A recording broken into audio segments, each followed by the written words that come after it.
안녕하세요. 박래호 TV를 통해서 인문학 강좌를 하게 된 한국지식개발원 박래호 교수입니다.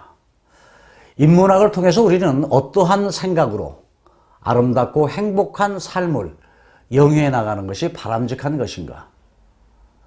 우리의 선조들과 세계의 선구자, 많은 선각자들이 주는 지혜는 어떠한 것들인가? 현대 정보화 시대에 발맞춰서 그 메시지들을 우리는 어떻게 받아들이고 또 어떻게 공유해서 나 자신의 새로운 창조는 물론이지만 사회와 국가를 위한 나의 좌표 설정, 그리고 삶의 윤택함을 어떻게 만들어 갈 것인가에 대해서 인문학을 통해서 삶의 아름다움을 만들어 가야 될 것입니다.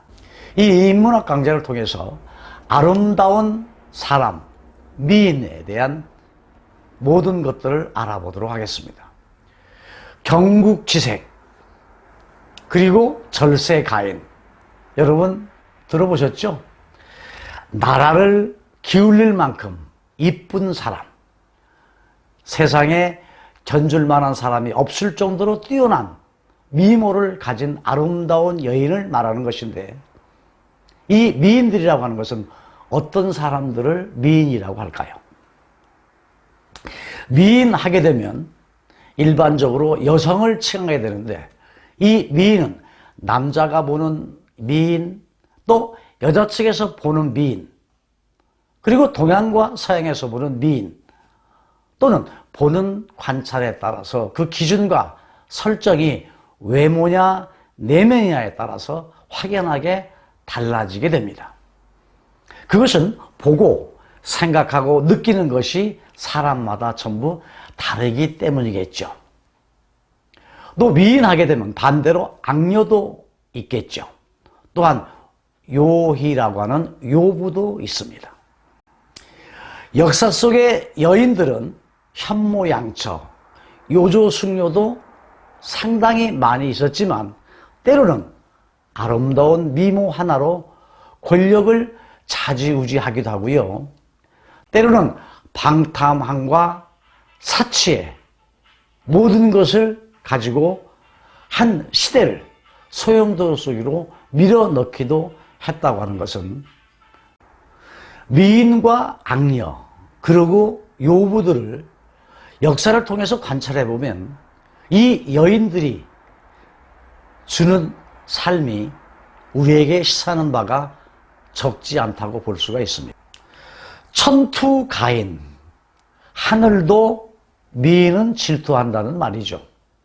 앞으로의 강좌에서 다뤄지는 역사의 미인은 중국 역사에서의 관찰되는 4대 미인이라고 하는 서시, 왕소군, 그리고 초선, 그리고 양귀비는 어떤 인물인가를 중심적으로 알아보도록 하겠습니다. 중국의 광활한 대륙에 그 많은 여인들 중에서 4대 미인으로 꼽히는 이들의 미모가 얼마나 출중하고 절세가인이었는가 궁금하기도 하시죠? 이 미인들을 알아보면서 더불어서 중국 역사의 4대 요부라고 하는 주지응림의 매의가 있고요. 그 다음에 달기가 있고요. 단순호치의 포사가 있습니다. 그리고 물찬제비라고 하는 조비연이 바로 중국의 4대 요부로 꼽힙니다. 또한 중국 역사에서 3대 악녀라고 하는 여태우가 있고요. 무축천이 있고요. 그리고 서태후가 있습니다. 같이 알아보도록 합니다. 이어서 서양의 미인과 한국의 미인도 고찰해 보도록 하겠습니다. 중국 역사를 통해서 자타가 인정하고 있는 4대 미녀, 4대 요부, 악녀, 이 사람들이 그 시대에 어떤 행동을 했으며 어떤 환경에서 어떤 배경을 가지고 생활해 왔는가, 그 당시를 추리해 보도록 합니다.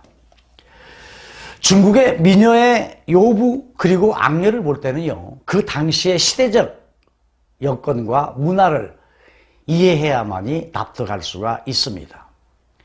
이 여인들은 미모 하나를 앞세워서 권력을 차지하기 위해서 친아들과 친딸을 죽인 비정한 엄마이기도 했고요. 아버지의 여인이었던 사람이 아들의 황후가 되기도 하고, 며느리가 시아버지의 여인이 되기도 했고요. 언니와 동생이 같은 왕의 여자가 되는 등 현 시대에서는 도저히 납득할 수 없는 이러한 사실과 폐륜적인 상황들이 다반사였더랬습니다. 중국 역사에서 이 여인들을 살펴보게 되면 현대사에서는 도저히 이해하지 못할 그 시대의 역사적인 문화와 배경이 있습니다. 중국 역사, 이 강좌가 역사 시간은 아니기 때문에 역사에 대해서 깊이 들어가지는 않겠습니다만, 중국의 미인들에 대해서 알아보기 위해서는 그래도 중국 역사의 기본과 문화는 어느 정도 이해하고 가야 할 것이 맞는 것 같습니다. 모든 역사는요, 선사시대와 역사시대로 나누어집니다. 선사시대는 기록으로 남겨져 있지 않는 시대를 말하는 것이고, 역사시대는 기록이 남아있는 시대를 얘기하는 것인데, 다시 말씀드린다고 한다면 역사시대라고 하는 것은 증거력이 있는 시대를 말하는 것입니다.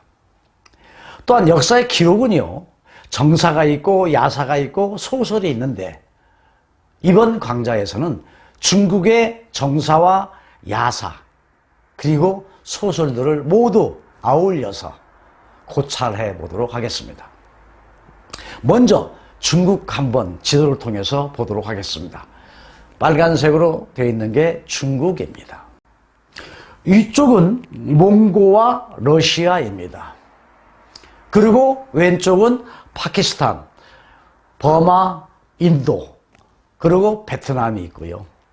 오른쪽으로 보게 되면 대만이 있고, 우쪽으로 우리 한국이 있고요. 지도상으로는 보이지 않습니다만 일본이 위치되어 있습니다. 중국의 땅 모양을 이렇게 보게 되면 암탉같이 생겼죠. 머리와 가슴 부분, 그리고 꼬리 부분입니다. 그리고 어떻게 보면 이쪽이 닭의 어떤 퍼즐 같은 모습을 갖고 있습니다. 우리나라를 보게 되면 토끼 모양 같이 아주 이쁘게 되어 있는 나라이죠. 중국의 땅 넓이를 보게 되면요, 얼마큼 넓으냐, 문화적, 정치적 측면을 고려하지 않고 땅 자체의 크기로만 봤을 때 세계의 세 번째로 큰 땅을 가지고 있는 나라가 중국입니다. 우리나라의 100배, 그리고 유럽 전체의 면적의 크기를 갖고 있는 것이 바로 중국입니다. 세계에서 땅의 넓이를 나라 순으로 한번 살펴보게 되면 제일 큰 땅의 면적을 갖고 있는 나라가 러시아입니다. 그 다음에 캐나다, 그리고 세 번째가 중국입니다. 이어서 브라질, 미국, 호주 순입니다. 중국 하면 얼마 전까지만 하더라도 우리는 중공이라고 해가지고 적대시했던 나라였는데, 이제는 우리와 뗄래야 뗄 수 없는 밀접한 관계의 나라가 되어버렸습니다. 정치, 경제, 사회, 문화, 우리와 깊은 인연이 있고, 특히 15억 인구의 공룡의 나라인 중국은요, 우리에게 경제적으로도 막대한 영향력을 행사하고 있고, 우리나라의 현실로 봐서는 또 군사적으로나 정치적으로도 긴밀한 관계가 필요한 나라가 됐습니다. 5,000년 역사의 중국, 중국의 역사를 한마디로 얘기하게 되면 북쪽의 유목민족과 농경민족인 중국이 만리장성을 분계선으로 해서 오랫동안 대립하고 투쟁하고 전쟁을 해왔고, 또 중국 자체적으로도 통일되고 분열되고 합쳐지고 흩어지고 이런 것들이 연속적인 상황을 이뤄가면서 계속적인 전쟁과 사륙의 역사를 가지고 있는 것이 중국입니다. 우리는 중국의 많은 영향을 받아왔지만 막상 중국 역사에 대해서는 깊이 모르고 있는 경우가 대부분이죠. 이제 조금씩 알아가도록 하겠습니다. 어느 나라이든지 간에 나름대로 그 나라에는 신화가 있습니다. 서양에서는 그리스 신화가 있죠. 프로메데우스가 흙을 빚어서 인간을 만들고 아테네가 생명을 불어넣어서 제우스를 주연으로 생긴 신화. 또한 우리나라의 신화는 단군 신화입니다.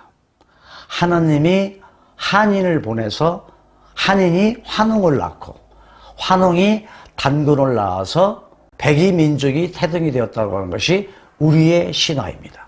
중국에도 신화가 있습니다. 중국의 신화는요, 사망과 오제가 있습니다.